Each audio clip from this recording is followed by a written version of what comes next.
Hey, welcome back to my channel Endless Pages. I'm Liv and welcome to today's video, which is my reading wrap up for the month of November. I'm so excited to tell you guys about this month because it was a successful reading month. I read how many books? 1, 2, 3, 4, 5, 6, and only one was a reread. So if we compare that to last month where I only did one reread, like amazing, slump has been defeated, and I'm so excited to tell you about what I read right now. Started off the month with a Taylor Jenkins Reid, Daisy Jones and the Six. This story is about this band, and they were super popular in the 70s, the band obviously being Daisy Jones and the Six, and they went on massive tour, sold out stadiums, and then in 79 they broke up and no one really knew why until now, where they do this tell-all interview. So the book is the book is in interview format, which was really unique and I really liked it. It made it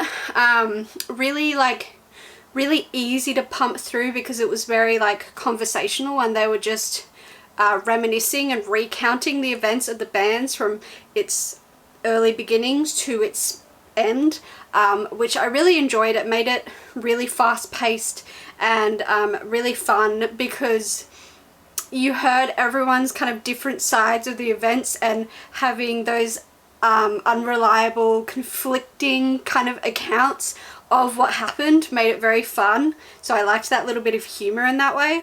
This book I was really kind of scared to go into because, again, I know it's one of her favorites, but it's not a topic that I would normally read about, and I feel like if it was any other author I would not have picked this book up, which is why I was so surprised when I was so blown away by this book and so addicted to it. A standout character of mine was definitely Camilla's. I think she was almost the best written character, even though she's not Daisy Jones or any of the main characters. I think she was absolutely brilliantly written.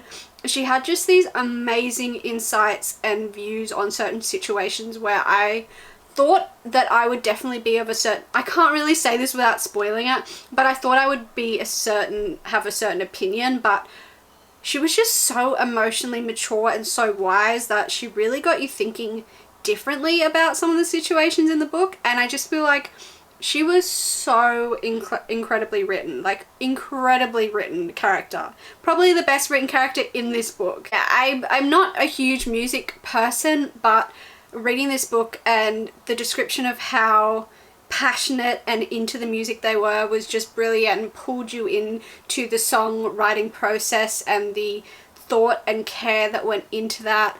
The discussions about the temptations and craziness of the quick rise to fame in Hollywood was really interesting as well, added so much depth to the characters. I really loved the ending of this book as well. It was just a perfect ending to a perfect book. It was really moving and fun and sad and an insight into addiction and fame, and it was beautiful. You really felt the passion of these characters for their music, and I loved the big female voices in this book. It was just a beautiful added extra touch. And I loved that you had all the little song lyrics at the end. That was just a beautiful touch. This was a fantastic read. I'm obsessed. It's definitely up there as one of the favorites of the year now, which, totally took me by surprise. Was not expecting that to happen at all, but I'm glad it did because I found a new favorite, and now I can get excited about the show with everyone else. As soon as I finished this book, I googled all of the cast pictures, and the cast are just amazing. So I'm so excited for the TV show now because this is brilliant. I see why people love this. Everyone was correct. The hype around this book is 100% true. I recommend it to everyone. Brilliant read. Following on Daisy Jones and the Six, I read The Toll by Neal Shusterman, the third and final book in the Arc of Scythe trilogy. I don't have this book in my hand because I borrowed it from the library, and I borrowed it from the library because I didn't know if I want to spend money on it, because if you've watched my videos before, I have mixed opinions about this book series.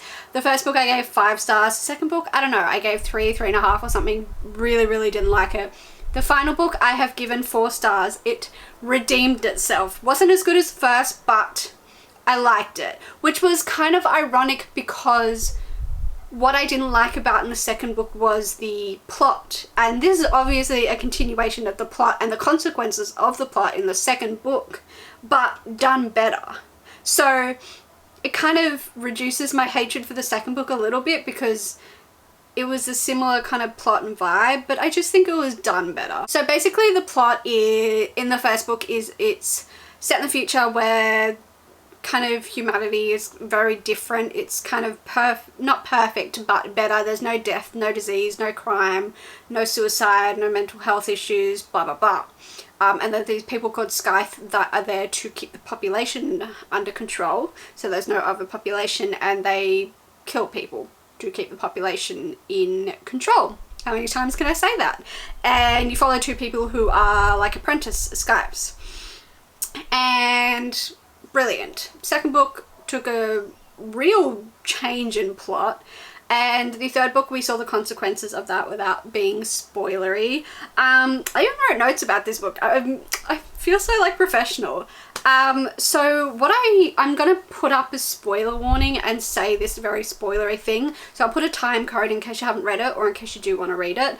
But I said that even in this world where they have destroyed everything bad, poverty, disease, homelessness, stuff like that, and this system has been in place for hundreds and hundreds of years. So if you've read it, you know that it's a very different society to our society. It's like so different, and it's funny because they talk about all of these stuff from our time that is just like a distant memory, like ancient history, which is quite funny. So they have no idea what it's like to live in a world of all of these bad things. They have no idea how people could have lived with stuff like that. They're so disconnected from it. But even though it's been hundreds of years, humanity's bad qualities still seep through and still come back hundreds of years later. Like, we can't like help ourselves, which is such an accurate representation of humanity and our behavior. So yeah, things like our selfishness and our cruelty and our bias still manages to come back. And I said it's a sad reflection of the truth of humanity that no matter how far into the future, history will always repeat itself.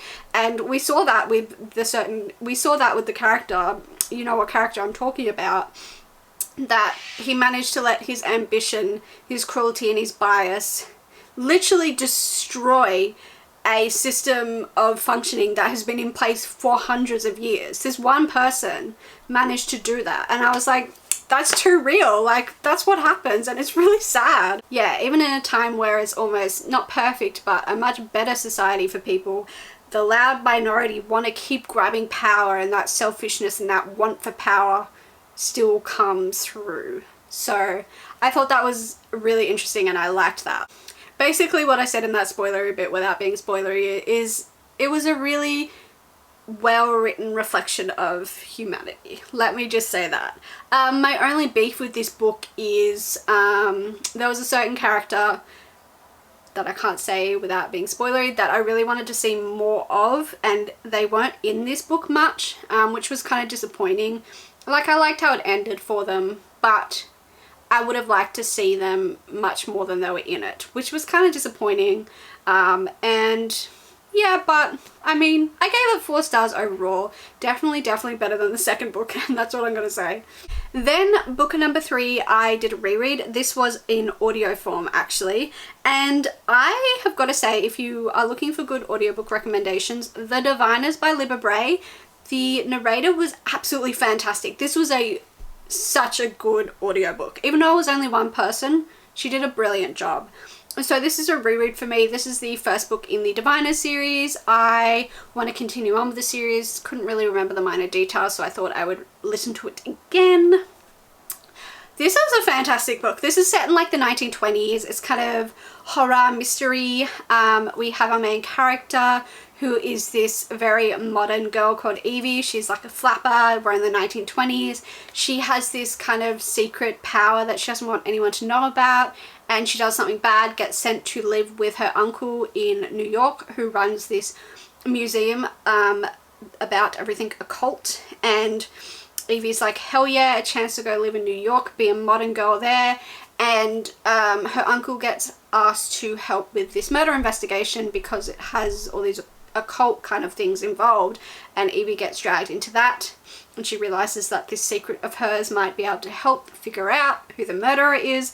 This book is so creepy, it's so spooky, I love it. Like, it's a scary book. That plot is just kind of a really basic plot. Like, there is lots of different amazing side characters that are really, really interesting. I don't have the time to describe everyone's story, but I feel like this is a really cool cast of people, and I feel like as the books will go on, their involvement will get more and more. So I like having little snippets of them, and I feel like it was enough that I was slowly getting to know them, and it wasn't like there was so many characters that they were underdeveloped. Like, I feel like all of the side characters had a perfect amount of time and just enough for me to feel connected to them. And so now that I am connected to them, when they potentially get more involved in the future, I'm gonna love that. Yeah, I think this has one of like the best first chapters of a book I've ever read. Like, the way I can describe it is like, you know when you're watching like the opening of like a typical like horror film, like that's what the opening of this book is like, and just in audio form was so fun. Definitely one of the best first chapters of a book I've ever read. It's so spooky, like it's so atmospheric and spooky, and the bad guy in this book is absolutely terrifying. I love the kind of mix of religion and occult, and seeing the bad side of religion and how people can twist religions for their own motivations.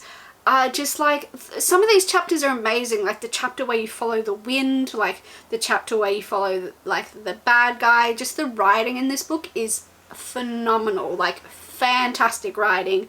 All of the little side characters are brilliant. Like the world building just paints this fantastic, beautiful picture of New York and the diversity in New York. And I loved the diversity of the cast. Everyone's super unique backgrounds and stories and motivations and I guess wants, and like they're kind of they're optimistic because they're young, optimistic look about what their lives want to be and what they want to do with their lives in this place, New York, where you can, you know, do anything you want. I also loved like that you got to know his victims like just before they die as well. Like, as horrible as that sounds, it just adds this layer of like, when the murderer is successful, it hits that much more, and it's like that much more devastating because you learn a little bit about these people before they die, and you learn that like as they're about to die. So that's really heartbreaking, but like really clever, because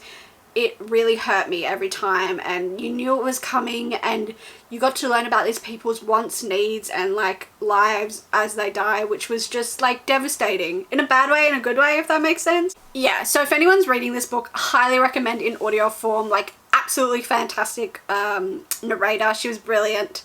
And I am definitely going to listen to the rest of the series in audio form, just to listen to her again, because it was great. The music, the voices, just, yeah. Chef's kiss, so good.